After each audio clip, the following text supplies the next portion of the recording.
Buenos días, mi nombre es Juan Francisco de León y en el video de hoy, siempre en el tema de introducción a la producción de agua para consumo humano, ya en el cuarto subtema, me gustaría hacer una breve introducción al uso de software EPANET para simulación de redes de abastecimiento de agua comunitarias y municipales.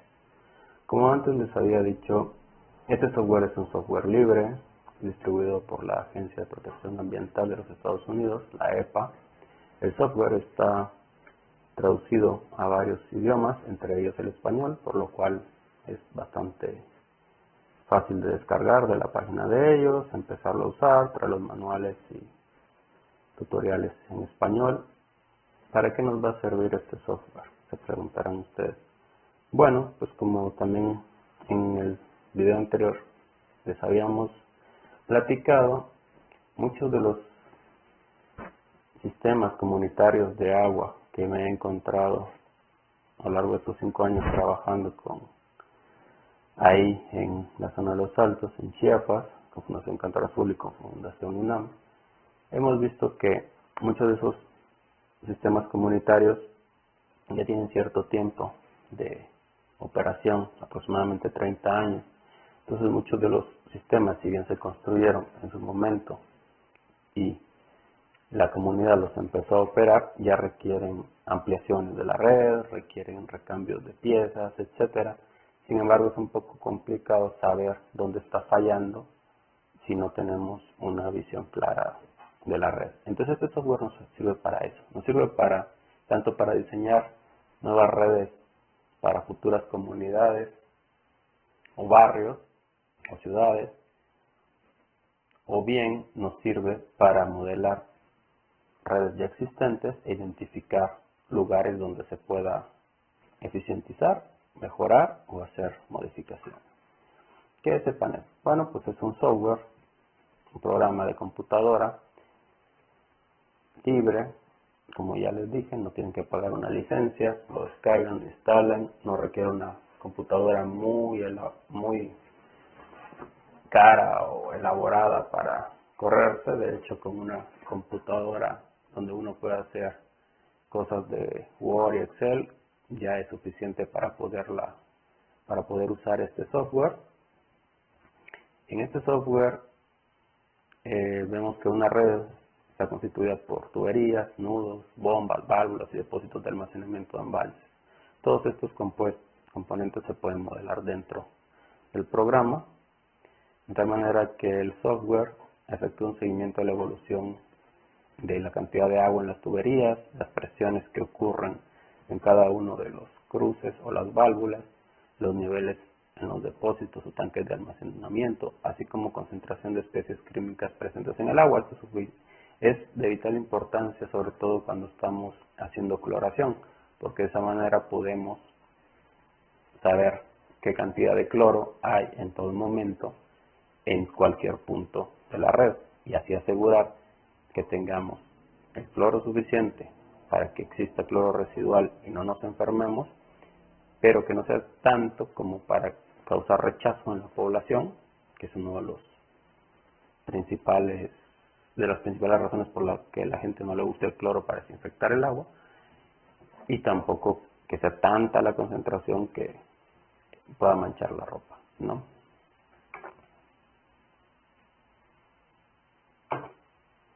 Los componentes para modelar la red, como ya les dije, son nodos, tuberías, depósitos de almacenamiento, tanques de distribución, embalses y otros como bombas y válvulas. Todo eso se puede introducir dentro del software.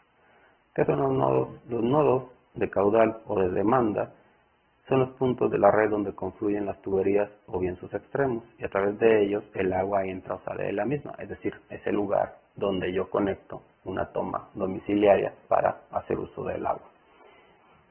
Los datos básicos de todos los nodos son la cota, o sea, la elevación respecto a un nivel de referencia.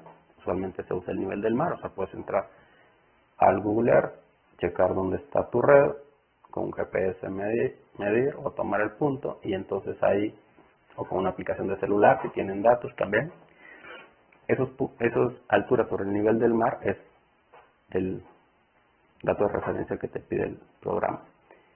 que además de la demanda de agua, ¿qué tanta agua consume en ese punto la población? Pueden ser varias casas conectadas a una misma toma, o puede ser una escuela, y entonces ahí la demanda va a variar. Todos esos datos uno los pone ahí.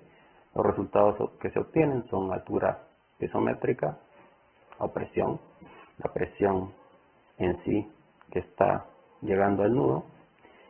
Además, estos nudos pueden presentar una demanda variable en el tiempo, tener asignados distintos tipos de demandas, como son domésticas, industriales, etcétera. Presentar incluso una demanda negativa cuando se consume más agua de la que llega, y eso es importante para saber que efectivamente hay gente a la cual no le está llegando en ese momento el agua. Como se ve en el entorno del software, pues así, cada uno de estos puntitos son nodos, y cada uno de estos puntos pues tienen asignados su posición XY, ¿no? Que igual necesitan sea usar Google Earth, sea usar una aplicación de GPS para celular, o su GPS para dar estos datos, y luego la altura y la demanda, ¿no? La altura referente al nivel del mar y la demanda. Eso para cada uno de los puntos. Quizás es de lo más tardado, ¿no?, modelar la red, pero como también sabemos, muchos de los comités de agua comunitarios tienen mucha experiencia y prácticamente se saben las redes de memoria, entre tuberías, diámetros, donde están los tanques, etcétera. Entonces, dentro de todo sería una buena adición para ellos para poder gestionar de mejor manera sus recursos hidráulicos. Las tuberías. Bueno, las tuberías, como todos sabemos, son líneas que transportan el agua de un punto a otro. En el software asume que las tuberías siempre están llenas. Por consiguiente, el flujo del agua es a presión. La dirección del agua siempre será de un nudo de mayor altura piezométrica a uno de menor altura piezométrica. Los principales parámetros de una tubería son nudos iniciales y finales, el diámetro de dicha tubería, la longitud, el coeficiente de rugosidad, que se usa para calcular pérdidas por fricción, y está muy asociado al tipo de material de la propia tubería. No es lo mismo tener instalada una tubería de acero galvanizado que tener instalada una tubería de PVC hidráulico.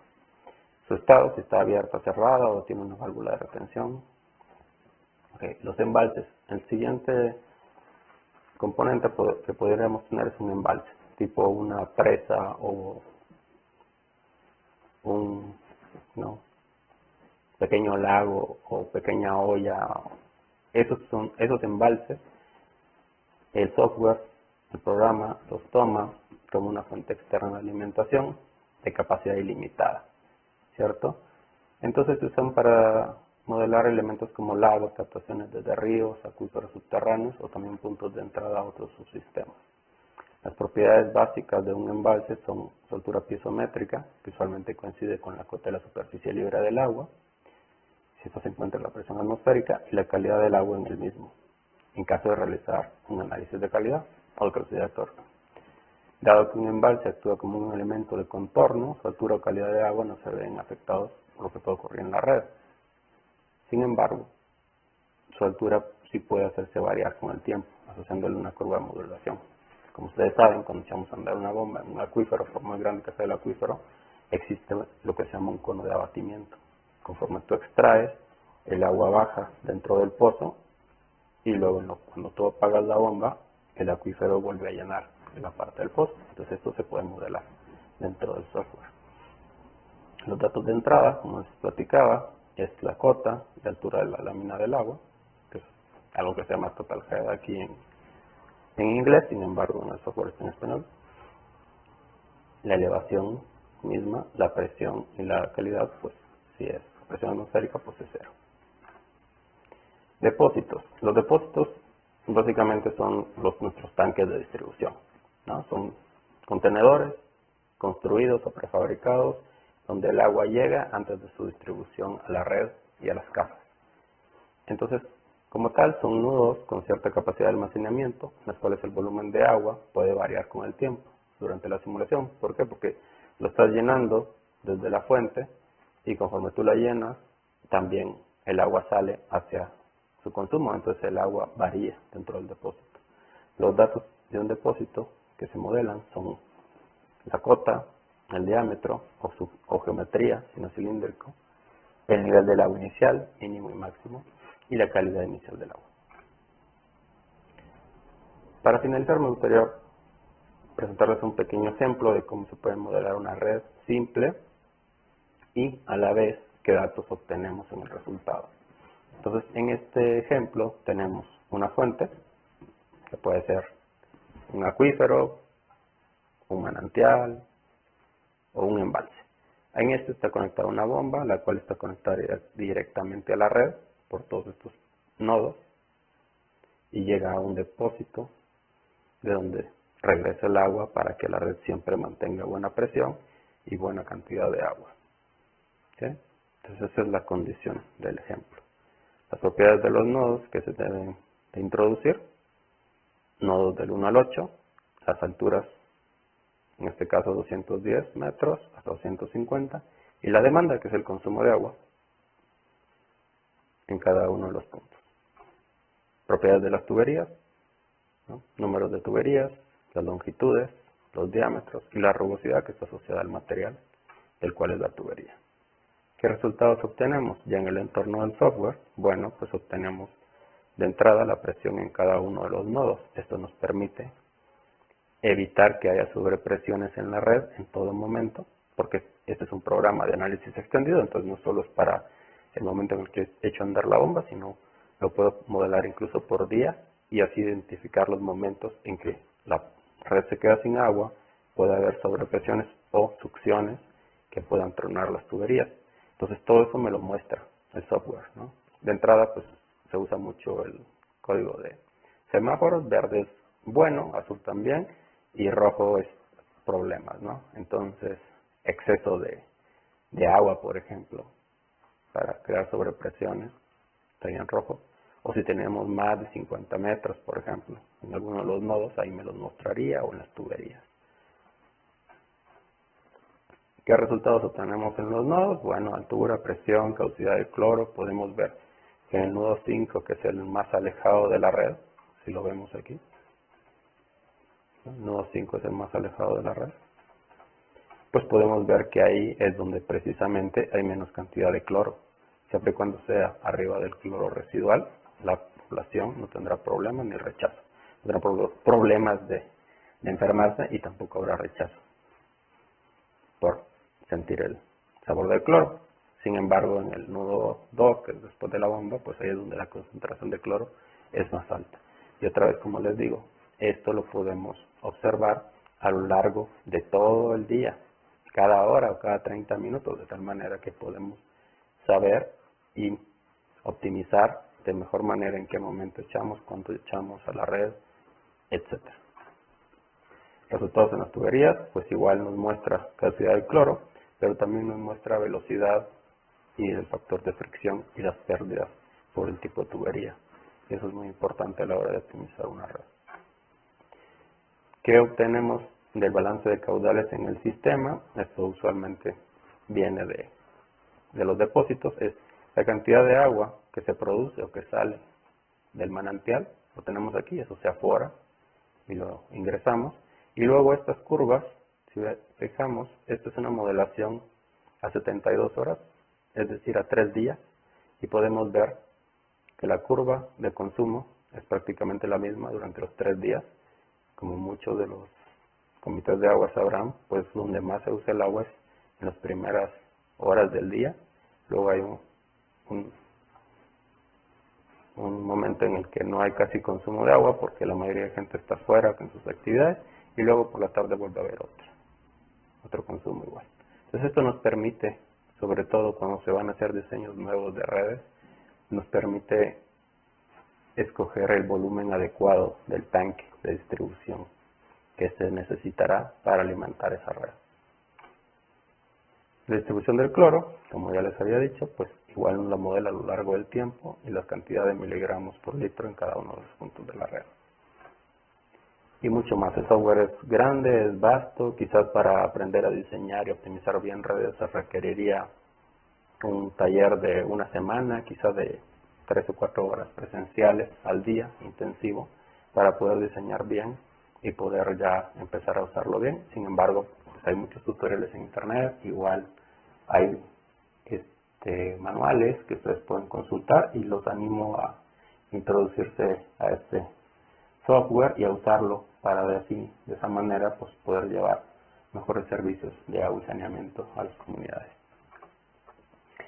La bibliografía que encontrarán en la carpeta correspondiente a este subtema, que es el de provisión de agua, pues les he colocado el compendio versión 2021 de provisión de agua y saneamiento, por ahora en inglés. En cuanto tenga el de español, sí, se los actualizaría, pero por ahora es con lo que todos contamos. El manual del programa en español y algunas otras cosas que vienen ahí. Entonces, de mi parte sería todo. Muchas gracias por su atención. Con esto cerramos el segundo tema, que era el de provisión de agua para consumo humano. En los siguientes videos ya empezaremos a ver la parte de saneamiento y consecuentemente ya la última parte sería manejo de residuos. Entonces, muchas gracias por su atención. Feliz tarde.